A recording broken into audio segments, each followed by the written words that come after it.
Welcome back to the Miraculous Mamas podcast. I'm your host, Elizabeth Joy, and we believe in empowering people through storytelling and education. And I'm so glad that you're here. If you did not listen to last week's episode, it was so good. I had Jennifer Anderson on from Kids Eat in Color, and I just loved my conversation with her because feeding your kids can be really frustrating, and it's actually way harder than I thought it would be. Like, just the time and the energy and the decisions that you have to make can just kind of take a toll sometime. And that doesn't even include like when your kid's going through different seasons of life, like being picky or only wanting to eat certain foods or throwing everything on the ground, whatever it may be. But it was just such a great conversation because we also dove into a little bit of just as a parent, like mental health and how that can impact how you feed your family. And basically, we're all just doing the best that we can. I feel like there's always room to learn and grow and take what you can and take what steps you can, but also to give yourself a lot of grace in the season that you're in, because it's not always going to look perfect or the same. And that's okay. That's life. Life is not even kill all the way around. So it was just a really great episode. So make sure you go back and listen to that. This week, we are talking to Dr. Glen Robison. And he is, I love his philosophy because he believes in like, let's get healthy before we get sick. So starting to take care of yourself now, like when you're our age, before certain things creep up when you're older, and it's just harder to reverse some of the damage that we've already done. I know that there's always room in my life for improvement. Again, it's just like such a different season of life where trying to feed my 1-year-old and my husband and me and work and have energy for everything and just not sleeping through the night for over a year. So every day looks different, and that's okay. But I definitely am working toward taking some steps to try to get back to just being a little bit healthier, and keeping up with the walks that I go on every day, and just kind of taking steps toward just that healthy lifestyle. Cause it is a lifestyle. And we talk about that in the podcast because it is hard. Like, it's really hard to make changes, and it's really hard to like shift your thinking. And we talk about that in the podcast. So, it's really good. He recently wrote a book called Healthy Dad, Sick Dad. And I'm going to ask him some questions about that as well. And just some philosophies in the book. And he's a Myopractor. And I've never heard of that before. And now after talking with him, I want to find one. I've always gone to a chiropractor, but Myopractics is a little bit different. And so I would like to try to find somebody who does that in my area because it sounds pretty cool. But I'm excited for you guys to hear this interview, and we're going to dive right into it. All right, everyone, I have Dr. Glen Robison here, and I'm super excited to talk to him. He is a wealth of knowledge. He's an author with a new book that is top of the charts right now, Healthy Dad, Sick Dad. And I know that we talk a lot about moms on here, but health is for everyone. So I'm really excited to talk to him, and I'm so thankful that he was able to come on the podcast. So thank you so much for being here. Oh, glad to be here. Thank you. And I'd love for you just to tell us a little bit about yourself, and what inspired you to write this book. I'm by profession, I'm a podiatrist, so I deal with feet every day, but I've been in practice for 20 years. I'm a trained surgeon, and in a nutshell, to me, even be a trained surgeon, I didn't feel like everybody needs surgery. So I kind of gravitated to other alternative interests. And through some events in my life, it led me to this major experience where I was introduced to a man, which I call my healthy dad, who's my mentor and still mentors me. And my sick dad happens to be my biological father, who passed away last year when I was completing the book. So the book in itself is, it's kind of a unique, ironic book that puts my little memoir in there, but it's a health book. And what I find is, there's a lot of people that will say, well, especially with women, they're like, that says healthy dad. I mean, it doesn't pertain to me. I says, absolutely it does. It pertains to everyone. I don't care if you're 1 day old or 108-year-old, like one of my patients. 108? 108, yeah. Oh she actually has a caption, 108, 107. I think she has a write-up on the back of my hardcover book, and I seen her a couple of weeks ago, and she actually has almost halfway through the book.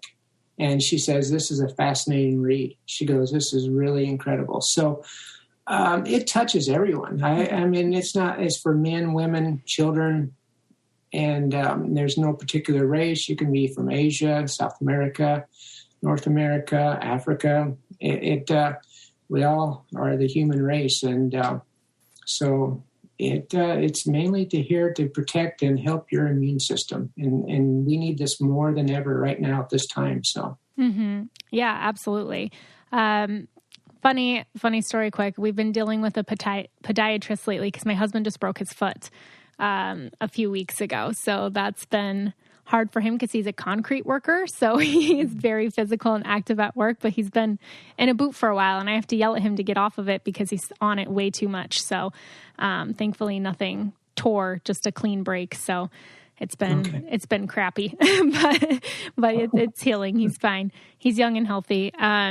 So I think what's really interesting though about your story though is you hear a lot of people being either very like Western minded or very Eastern minded. And you kind of have a blend, which I think is very healthy. I would consider myself to be a blend of both too. Whenever I can use homeopathics or do anything, I always try something the natural way, whatever. But if I really need medicine, I'm going to get medicine. So I think that it's really a really interesting perspective. What kind of led you to that, especially coming from such a surgical medical field and then kind of being open to the Eastern holistic side of things?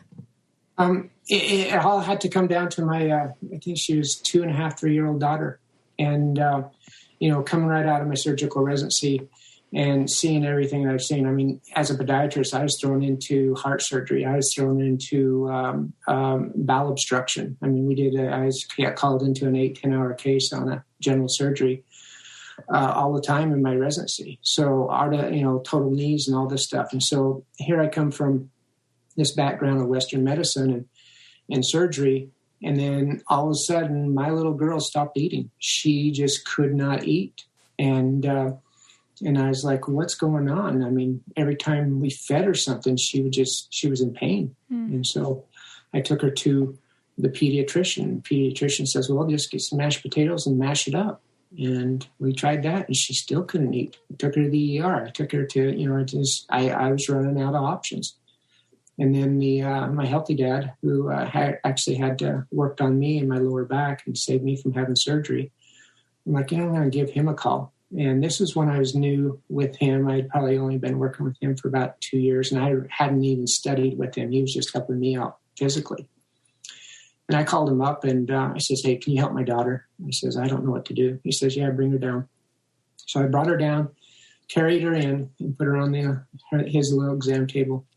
And he kind of checked her pulses in her wrist. And then he laid her down and did this one maneuver on her. And I heard this little pop, pop, pop in her mid-back. And I'm sitting there and I hear the gurgle sounds in my daughter. And she stands up and she says, Dad, I'm hungry. Can you get me something to eat? And we took her into the kitchen area. We fed her. And I said to this man, I says, whatever you did for my daughter, even though he treated me for a couple of years, I says, I need to learn this. And so for the last 18 years, I've been studying with him extensively on the art of manipulation called Myopractics and an art called Jin Shin Jyutsu, which is Japanese 28 pressure points healing thyself. And then there's some other integration of astrology and but heavily in nutrition. And so that started my course. It happened to be my daughter, and seeing that nothing that I was trained in, the Western medicine couldn't give her an answer. And just to see her completely better within 10 minutes, I mean, it was a miracle to me.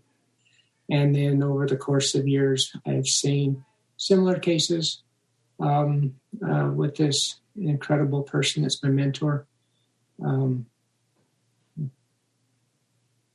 Yeah, that's so awesome. I would love to know, because you said the art of manipulation and Myopractics, how is that different than chiropractic care?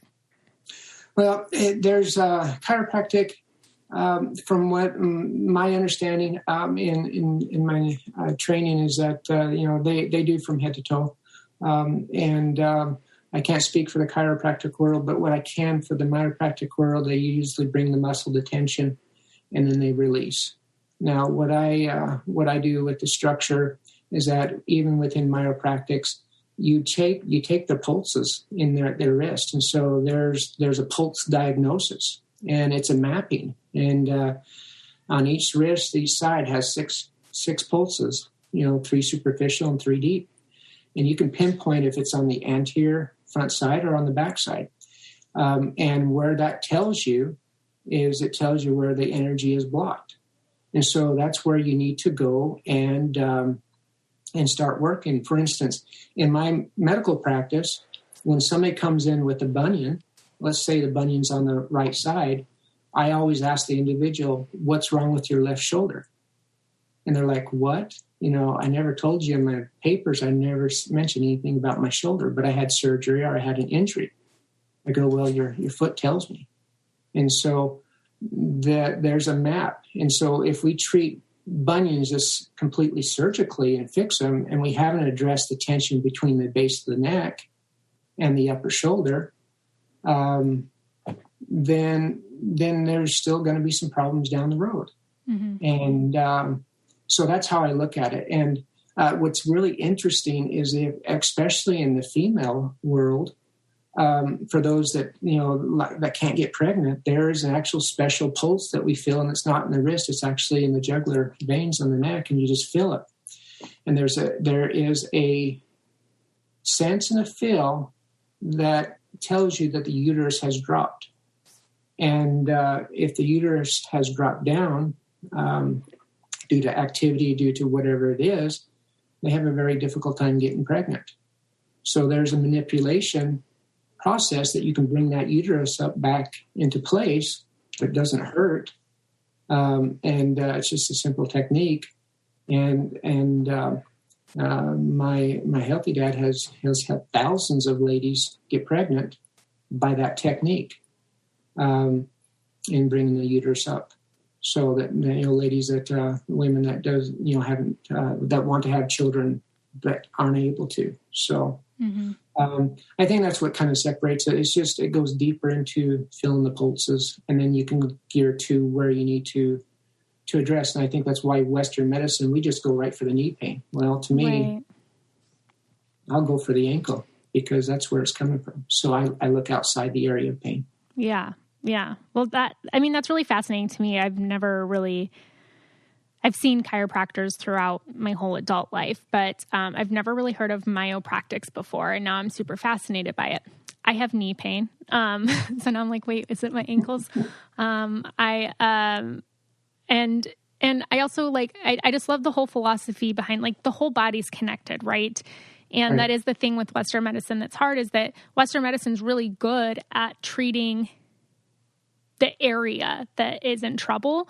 But if it's connected to other things, those things aren't being treated, right? I've interviewed dentists before where it's root canals can cause completely different issues in the body.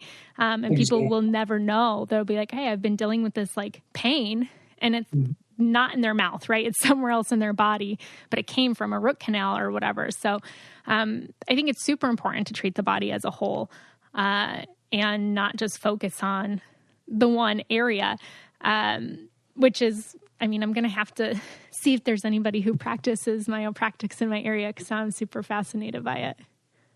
I can only speak from what my mentor does. I don't know if every chiropractic does the pulse. I know the old-fashioned ones, the ones that's been out there for a while, they'll check the pulse in the neck. I've worked with two, and so they're a little different. But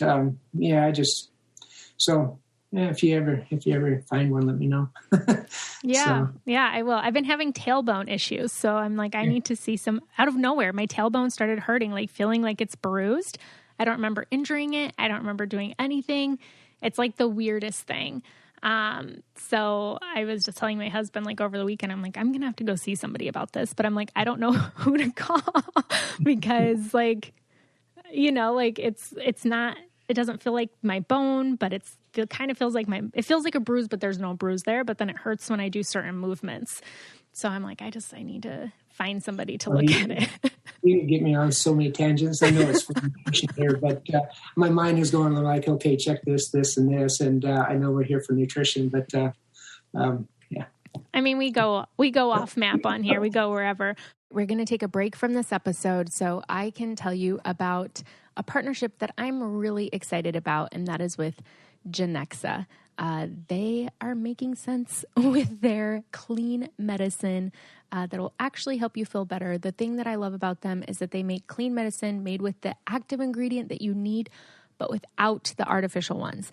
I've actually been using the kids' pain and fever medicine for Jovi's teething, and it makes me feel so good knowing that she's getting what she needs to help with the pain, but not the artificial dyes, parabens, or common allergens and preservatives and sweeteners that are in other over-the-counter medicines.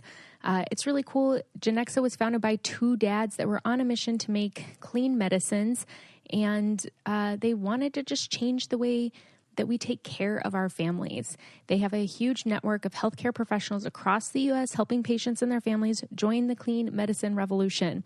I actually used their antacids. I had a really bad stomach ache last week. And it was nice because I have taken other ones before, but I knew that there was stuff in there that I didn't really like. So I felt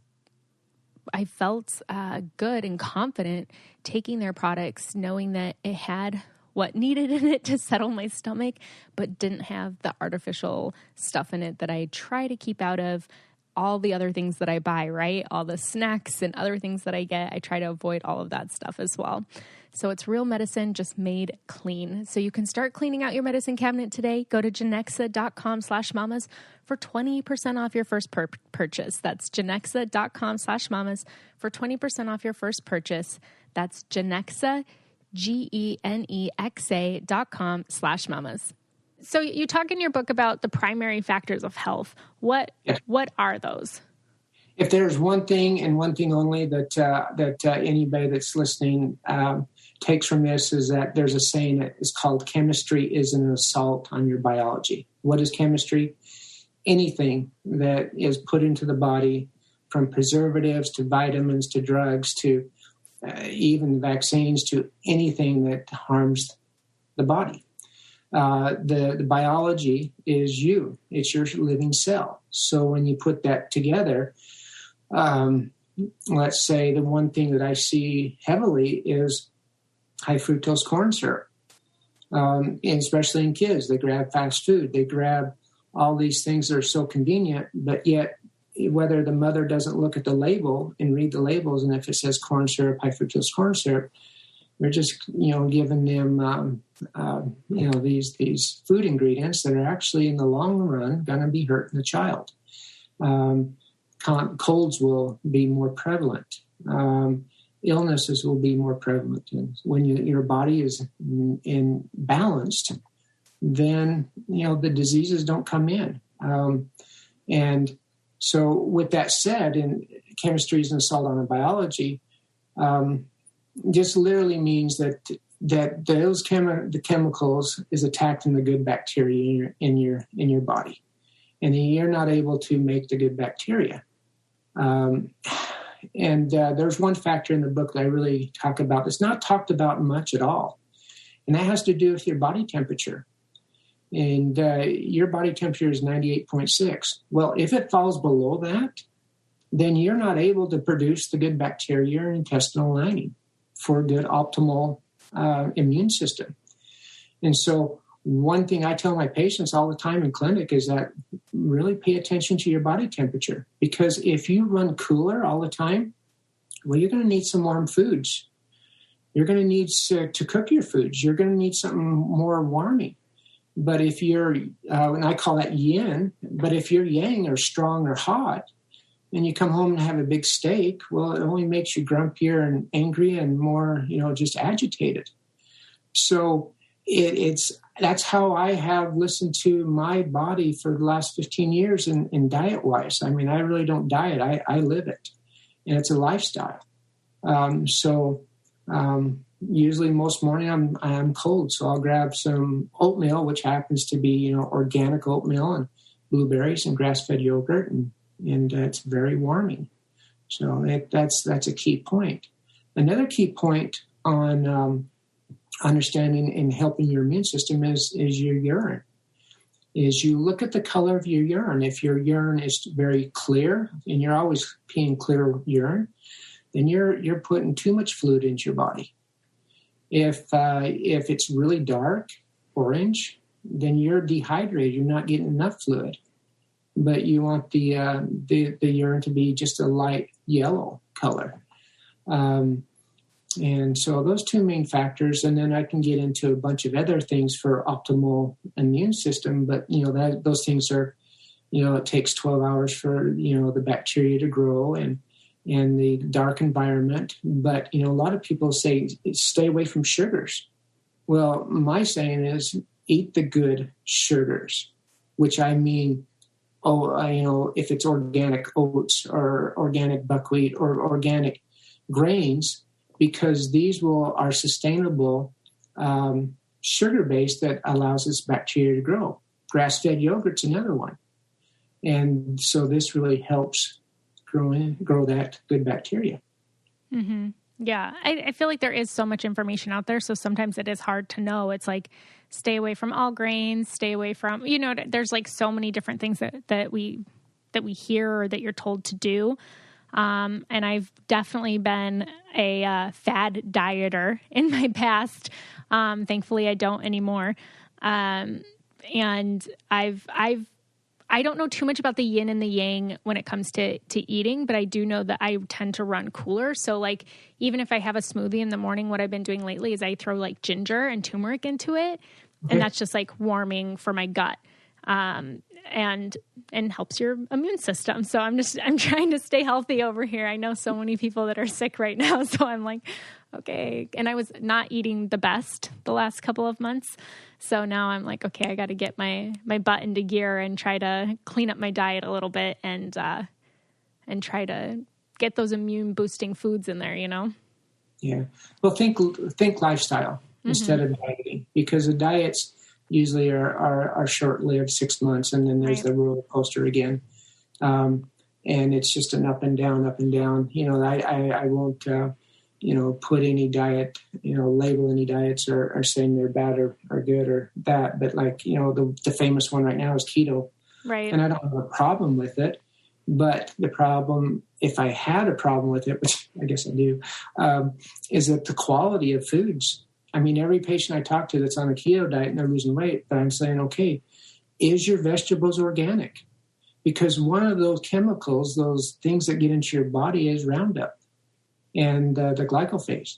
And if that gets into the body through just regular fruits and vegetables or grains, it's really raising havoc with society.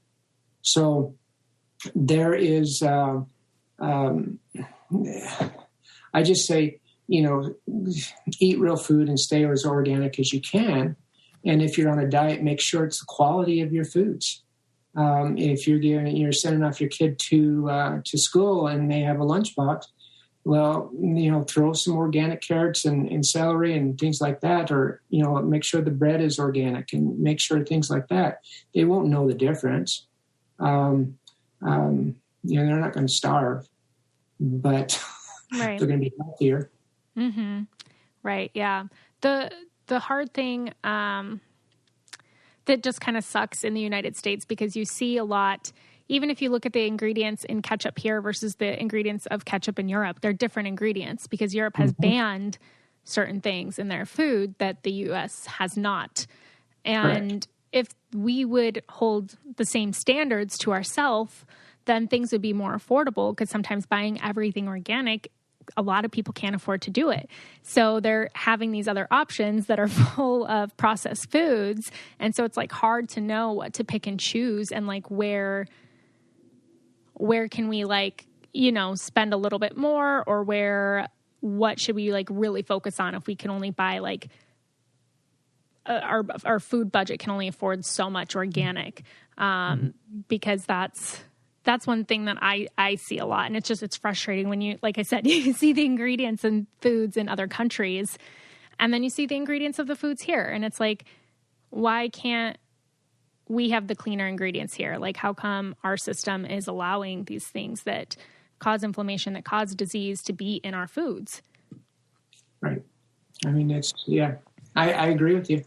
Right. My saying has always been, you can't put a price on your health. But then you have the situations where, most people are on a budget and they have only so much that they can spend in that week. So do the best. Right. Yeah. But I encourage people to read the label instead of just grabbing something off the shelf. Actually spend the time and get to know your product that you're putting into your body. Read the label. Read it before you eat it. I have 3 sayings with eating. If you can't pronounce it, it's not food. Read it before you eat it. And if it tastes good, spit it out. So. No, that last one's not true. Yeah. I ate a bunch of watermelon last night and it was so good. So one thing that you talk about that I love this saying, and I'd love for you to talk about the differences between eating to survive, eating to socialize, and eating to thrive. Okay. So eating to survive, we all do it. And especially, the young family that was on a budget. I did it throughout school. I mean, that's what led me into my health crisis. I was eating to survive. I calculated if I bought a thing of Costco muffins that had 12 in there, and I had, root beer, that one, it saved me time so I can go back to studying. And 2, it was so inexpensive that I could, get away with it. And, I fought fires for 5 years and everything before medical school and all that. And so I thought I was healthy. I thought I was just strong. And then, bam, one morning I woke up and I was in so much pain. And I was trying to self-diagnose myself and made it into the ER and they took care of me. But that leads me to a whole nother podcast on what actually happened. But I was eating to survive, and I think a lot of us do that. We don't really spend the time to read or really pay attention to invest in the most important thing, which is yourself. And then once we get through this cycle and we're like, we got a little bit more money we can spend, we can go splurge. So we eat to socialize without even understanding the restaurants that we eat at and the foods we eat. And then we come home and our tummy hurts, or a week later we get sick. Whenever you travel, it's kind of interesting fact that whenever you travel, a week later, it will tell you what you ate. And so people are like, oh, man, they're calling for sick, work from sick. And so when you eat to socialize, there's a price. But to eat to thrive, you can have all 3. It's just you're aware of what you're eating. You know the quality of foods. You know the quality of the waters. You're not taking the fluorides in. You're eating the fresh air. You're eliminating the 5G. You're eliminating all these little, this world we've been bombarded by on these cell phones and the Wi-Fi's, and goes along with eating. There's a lot more to than just eating, but to eat to thrive. You actually, my goal is to when I retire, which I probably never will because I love life, but. I want to live to be 125 and still walking and talking. And I don't know if I have 125 number, but it's just, that's a goal of mine. So right now, currently, I'm not on any medication. So I have freedom. And freedom is the ability to move, the ability to think, the ability to do things that you want to do. Mm-hmm. Right. Yeah. I mean, health is important. And like you said, I mean, it does give you the ability to do what you want to do. And I feel like that's part of mine and my husband's motivation right now is that we have a daughter who's turning 1 this week. And, and it just like, it changes your perspective. Like we want to be healthy, not only for ourselves and for each other, but then for her. And we want to expand our family, and it does make it that it's not like just about me. Because if it is just about me, I feel like it's easier to not like care as much. But when I think about wanting to be here for Jovi, for my daughter, I feel like that's definitely motivation to give more thought into what I'm putting in my body and what I'm doing. I can say this. I have 4 children myself, and when they were young and learning this, what I learned is that, especially when the common cold seasons comes or the flu season, I mean, I think from the end of October to March, I go on I won't call it diet, but my lifestyle at that time will be chicken soup. There's something about chicken broth soup that one helps eliminate colds and congestion, and 2 prevents it. So now you put a little brown rice into that, and then you get the good sugars, which helps to boost your immune system. And, you eat a little chicken soup with brown rice, within a couple of days, it'll knock it out. Mm-hmm. Putting in a little concentrates, trace minerals in there to give that element in there. It's pretty incredible. Yeah, I haven't given my daughter chicken soup yet. I'm going to have to try that because she's had a cold. And I have some homemade bone broth that I froze. So I can get some of that out. I haven't made a fresh batch in a while. I got some chicken feet hanging out in the freezer, though, just waiting to be put in. We've talked about it. We've touched on immunity here and there. And like you said earlier, I mean, it's something that right now we do need, right? I mean, like just everything that's gone on the last year and a half, a lot of talk of sickness, but especially in the media, there's not a lot of talk of what you can do to boost your natural immune system, to stay healthy, to try to, I mean, when you're healthier and your immune system's boosted, you're naturally going to have a better chance of fighting off anything that's going to come your way. So do you have any tips, like best diet for boosting your immunity? Okay. In the book, there's what I call a daily diet, daily detox mix. Okay. And what it consists of is that it consists of a spirulina, which is a green-blue algae, consists of a red marine algae, consists of sodium alginate, consists of apopectin, consists of psyllium, and then green vibrance, which is frozen, freeze-dried probiotics. And I take all that and I mix it in a bowl, and then I'll put it in a container and I'll freeze it. And then when I get up in the morning, that's the first thing I do. I will get a pint of water in my little jar with a good lid, and I'll pour in concentration. Now, I should have said this in the beginning. I'm not, I don't sponsor any food groups. I don't sponsor any drugs. I don't sponsor anything. I'm not paid by anybody. I just have found things that have worked, and so I promote them. And so there is what you call concentrates, and I can show you. I mean, I just, these little guys right here. Yeah, I have one of those.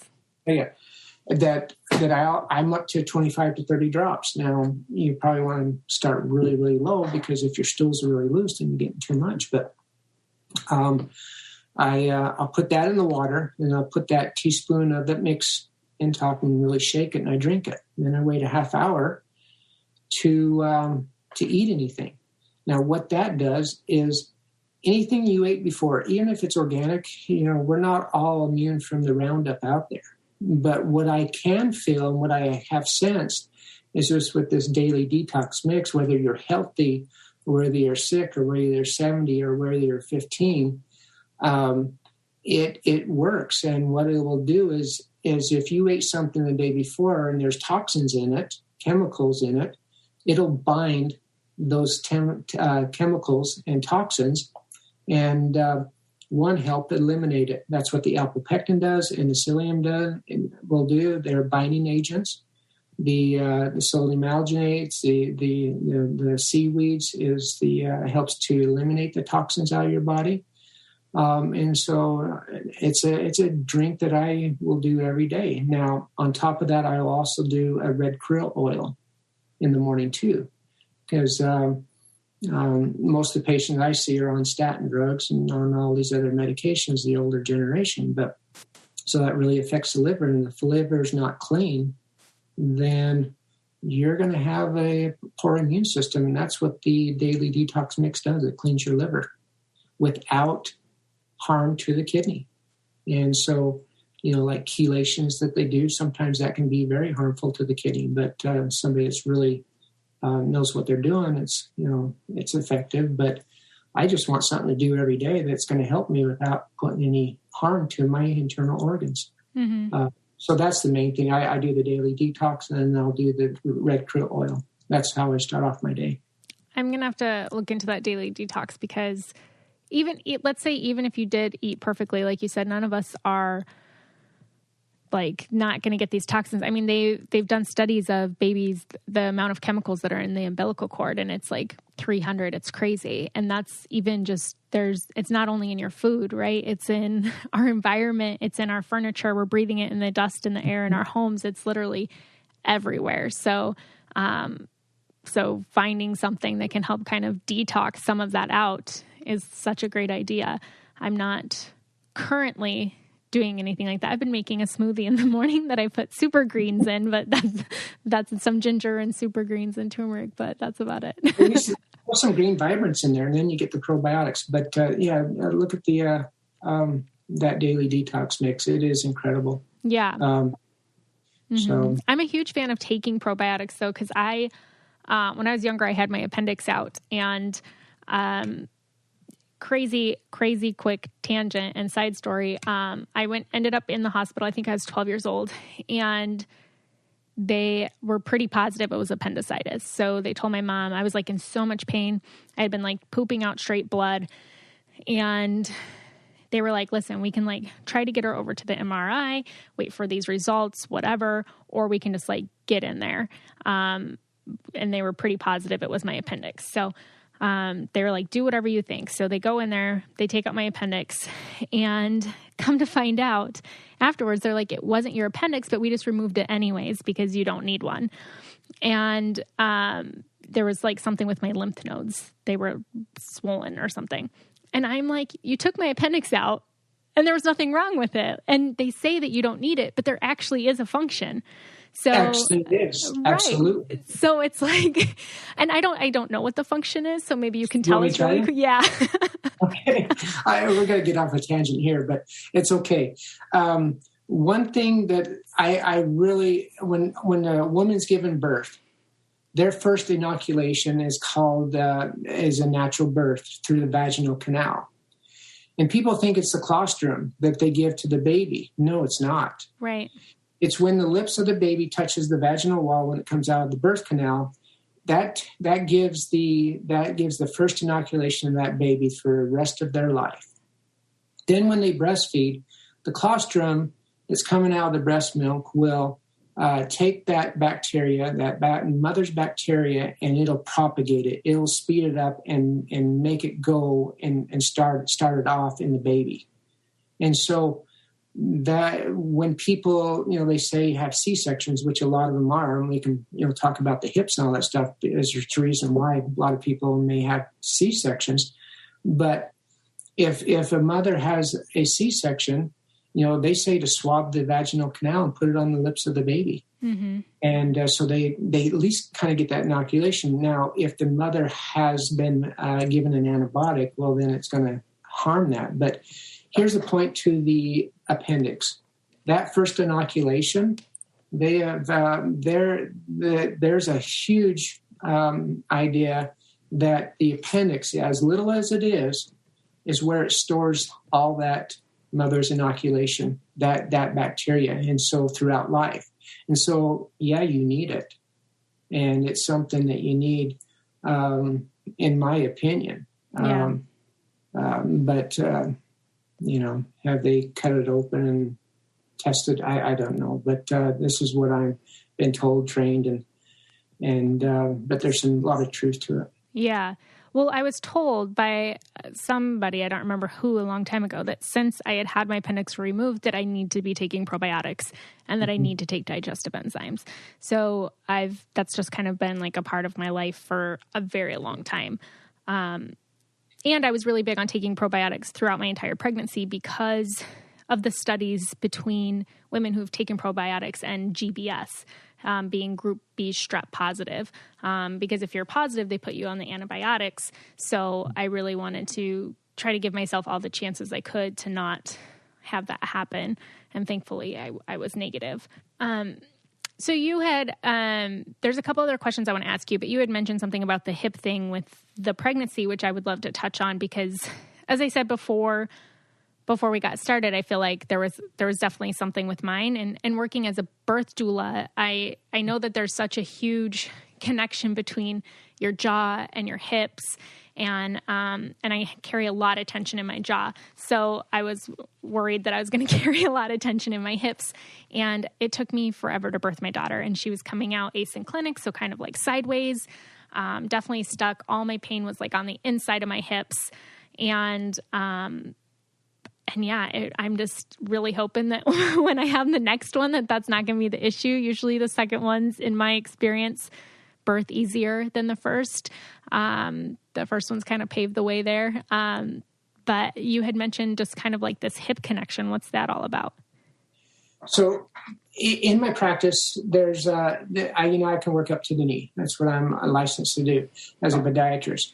But I always, when I lay somebody down and I want to release an ankle and get it free flowing after an ankle sprain, or somebody has knee pain, then I'll do that. But there's a technique that when I do release the ankle, I can check and see if their hip is caught. And if the body comes off the table and I'm pulling it and you don't hear this clunk, their hip is caught. Now, it could be the femur head, it could be the sacroiliac joint, or the pubic bone. There's three factors that can cause that hip to be stove or caught. And most of the time, it's just the femur head that's just kind of out of socket, which is really interesting. And I'll get to your point, but there's a young girl that came into my office, and her mother brought her in. And when she walked into my office, she had 1 foot forward and 1 foot at 90 degrees, and she was walking like this. And so I picked up on it, and when I laid her down on the table, I told the mother of this young daughter, I says, there's two options. And the only option that the medical world's going to give you is that you can put you in a brace, you can break the femur and position it and straighten it out. But I says, there is another option that I've learned the technique. And it's to put the femur head back into place. And you lay the child on the table, and there's a little simple technique, and you pop the femur head back into the socket. And so she says, we'll do it. And so I did it, and the little girl walked down the hall straight. I mean, literally straight. Mm-hmm. And then she came back, and then I had her come back a couple weeks later. She was still straight. And she came back a year later, and she came up and ran and gave me a big hug, and she's still walking straight. These to me is just, that's makes my world when I see something like this happens. But in the case of a mother, when their hip is caught, they're going to have a hard time opening up that pelvis. And so there is a technique, even with the amount of the stomach being so large with the baby, that you can release that hip. There's a lot of elastin in the body, so things are just loose. And so once you can get that hip freed, then the childbirth comes. And so there are other techniques that I will use, and especially with what you do, there is a position on the lower back right below the rib cage. I call it the 23s, where you cup your hand and you hold it, and you sit on your left side. And then you take your other hand and you stick it underneath the left knee.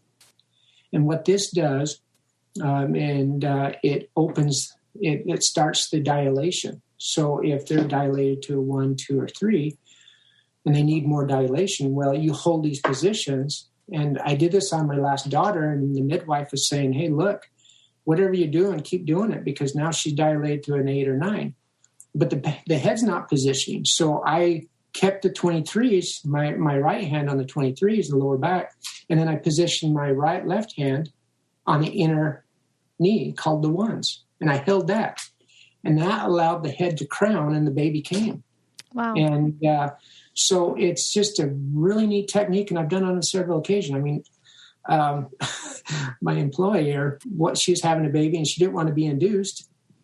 She says, hey, I heard you talk about this. Can you just do it right after work on Friday? And because they said if I don't have the baby by tonight, then I'm going to be induced. And so they're like, okay. So I after work was done, I went in there and held these points, and I got a phone call in the morning, but what it says is that I just had a healthy baby boy, and but what was interesting is that within, I think it was probably about 6 hours later that she really started heavy contractions and the baby came. So interesting technique, but you have to make sure the hips are free, and you have to make sure that, and if you want to propagate it and speed it up, look at Jin Shin Jyutsu. It's the Japanese pressure points, and just find somebody that knows that, or you can just, do what I tell, just hold the 23s and the 8s or the 1s, and it comes. So yeah,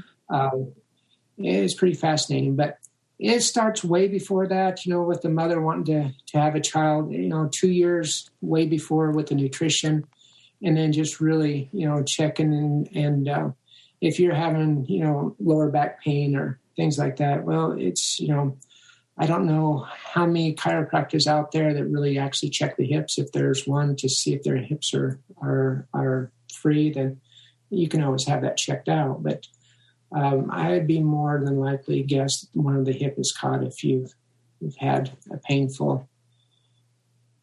Yeah. Mine was very painful. Oh my gosh, it was horrible. Yeah. Wow. I went to a chiropractor throughout my whole pregnancy, and I don't know if he checked to see if my hip was free, but he would make sure that they were in alignment. I did have a lot of sciatica issues with my pregnancy. So yeah.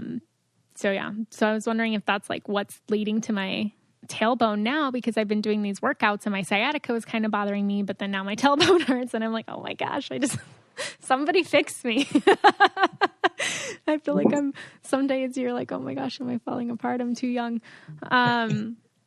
But what's interesting though, which I don't know if this is all connected with me, is I've had knee pain since I was in junior high. I ran track, and I went to physical therapy when I was 13 years old for knee pain. They did x-rays and said that I have very little cartilage between my patella and femur. And basically, my husband makes fun of me when I go up the stairs. It's so creaky and loud. My knees are. He's like, you sound like you're like this old person with these knees. I'm like, I know. But I don't know if it's all connected. I have flat feet with heels that turn out. I've had feet problems. So I feel like probably from the hips down, it's all an issue for me. So you need to live closer to me so I can come see you and you can fix me up. Is it your right knee? My right knee hurts worse, than my left. So the base of your left skull, the atlas axis, and then you get into the shoulder, and then you more than likely your ankle is caught, and it sometimes releasing that frees up the hip. Yeah. But if that hip is caught, then you just release that and the ankle comes free. And then the knee pain goes away. Yeah. Well, I don't know how to do that. So, all right, let's talk a couple quick things about your book before we wrap up.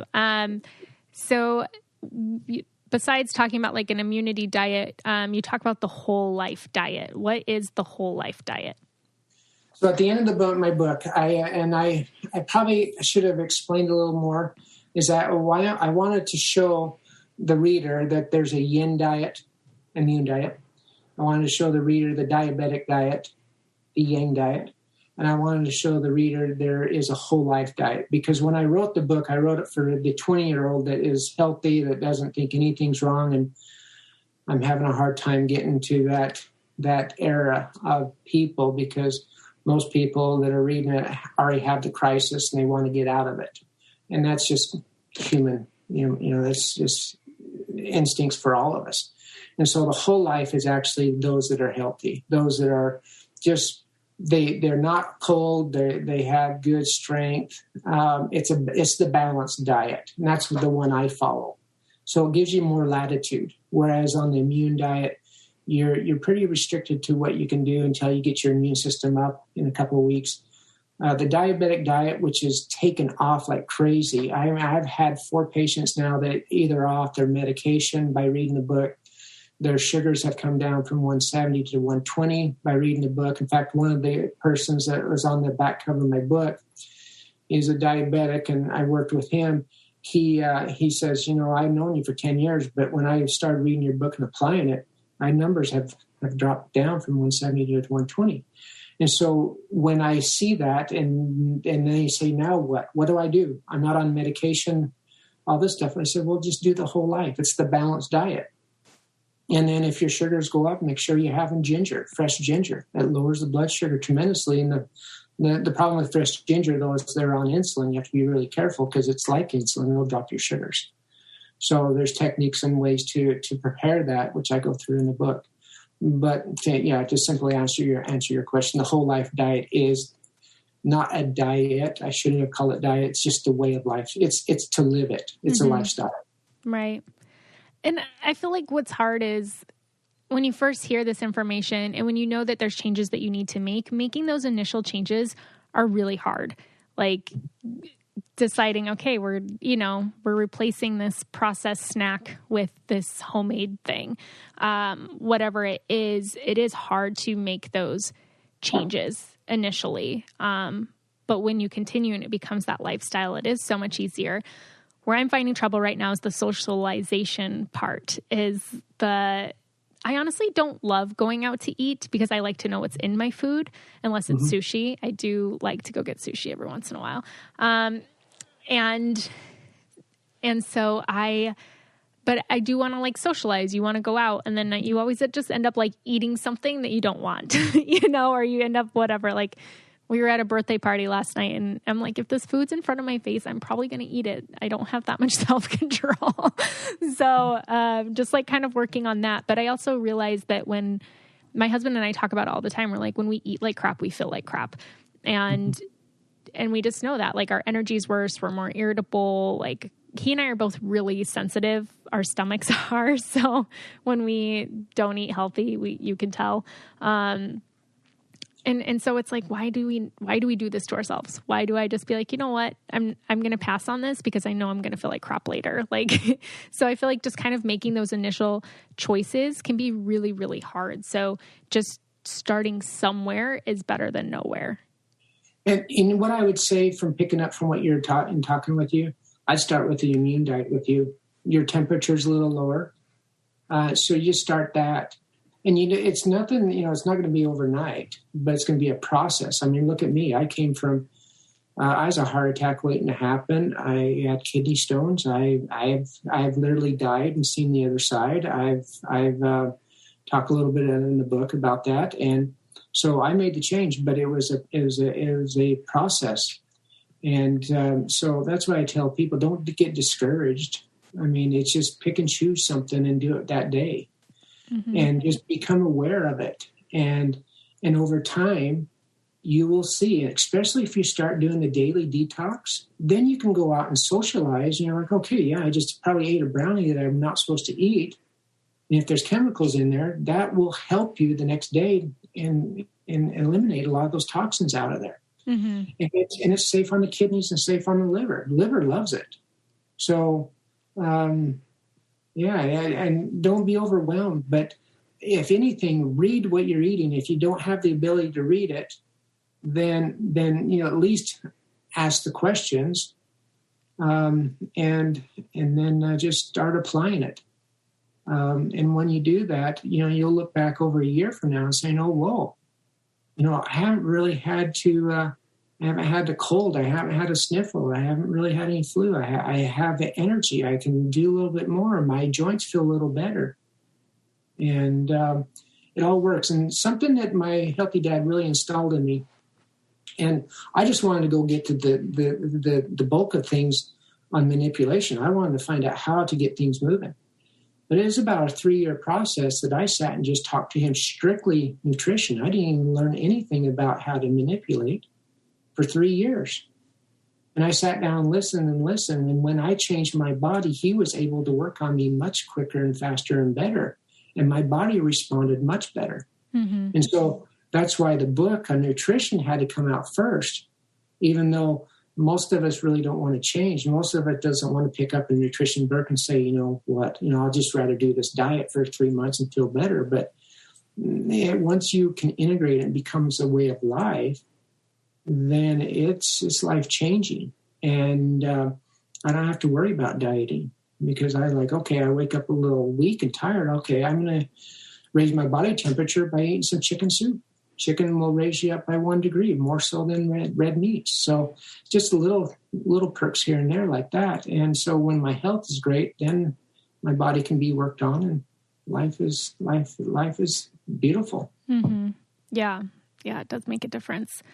So last thing, I want to talk about crisis because we've been in a crisis for a while, right? And there's this thing, don't let crisis go to your waist, because there is something about crisis that packs on pounds in your waist area. How does that work? Well, I kind of put that saying because you hear so much on the news. It's like, don't let a crisis go to waste. Like, no, don't let a crisis go to your waist. And so it's all about preventative. It's all about, okay, if somebody out there is listening to this, picks up the book and starts applying it, they will never know the crisis that would have happened with their health. And that's my goal. And that's the the thing is that we'll never know. And so, but the problem is that in my practice, I see crises every day. I mean, like the guy that dropped the sword on his foot last night that I had to go in and put sutures in. So that's a crisis, physical crisis. But as far as an immune crisis, as far as a nutritional crisis, diabetes, rheumatoid arthritis, SLE, gout, peripheral arterial diseases. A lot of these diseases that I see in clinic could have been easily prevented if they just had listened or changed their diet or did something, years before. And so it's a process, but how many are willing to do it? I don't know. That I don't know, but that's why I think I labeled the diabetic chapter, Don't Let a Crisis Go to Your Waist, because all those toxins go into your waist. And that's where the toxins are stored in the fat cells. And so getting back to the point when pregnant women with the daily detox, I don't want them to take the full strength because you don't want to have them release those toxins out of the fat cells that will harm the baby. So you lower it down. But when you have a wider stomach, you are more susceptible to illnesses because you're storing toxins left and right into that area, the girth area of your abdomen. Mm-hmm. That's where toxins are stored, fat cells. Yeah. Mm-hmm. Well, I mean, you've heard, the last year and a half, couple of years with the crisis in the world that's going on. I mean, I was reading the other day that, diabetes or childhood diabetes has increased 60% or something. The number was outrageous, so wild. And so I feel like this is information that people need to hear, because if you implement the whole life diet, balanced diet in your home, you're going to, your kids are going to learn to eat that way, right? They're going to be eating that as well. Well, that's why a lot of times when people say certain things are genetic, it's some things aren't necessarily genetic, but it's learned behavior. So if you've been eating a certain way your whole life, the same way your parents did, you're more prone to get the same diseases they did. There's some things that could be genetic, but some of it's learned behavior where I'm eating what they ate, so I'm going to get sick like they got sick. Right. So if you can implement the healthy healthier lifestyle, just some creating a few, just even start creating a few different healthy changes in your home, it is impacting your child's lifelong health. It is. And I actually do talk about the genetic part, I think chapter 2, just because my grandpa died of diabetes doesn't mean I have to. And so I choose to be different. And so I really touch upon it on another level on genetics. And I think sometimes it's a cop-out. It's an excuse-itis, the biggest disease out there. And we gravitate, it's easy. Our parents had this disease, so I can say I have it. And no, I mean, it's just you're you and you're unique. And when you know who you are, it's a beautiful world. And then when you eat right and stay away from the chemicals, the chemistry, the salt on biology, then it's even a more beautiful world. And then it's just, baby steps. That's why I say you just one step at a time. And before you know it, you're there. Mm-hmm. Right. And it's a way of life. Mm-hmm. So if you guys are listening, make sure you guys go out and get Healthy Dad, Sick Dad. Check it out. It's never too late. I know that this information, and then if you feel like you're healthy, still read it. Because like you said, this is stuff that you have to, it's good to know now because you don't, who was I talking to? I think I was talking to my husband the other day. I'm like, you don't know what you don't know. Like people might think that they know things, but then they experience some sort of crisis or they experience something and they're like, oh, well, I didn't know this was going to happen. And it's like, if you're living life, making those healthy choices, and I'm big on like preventative care, doing those types of things, then it makes it easier in the long run. So make sure that you guys go check out Dr. Glen's book. Thank you so much for coming on the podcast. Where can they find your book at? Right now it's on Amazon. I did a book signing at Barnes & Noble, but I think it's just one isolated store here in Gilbert, Arizona.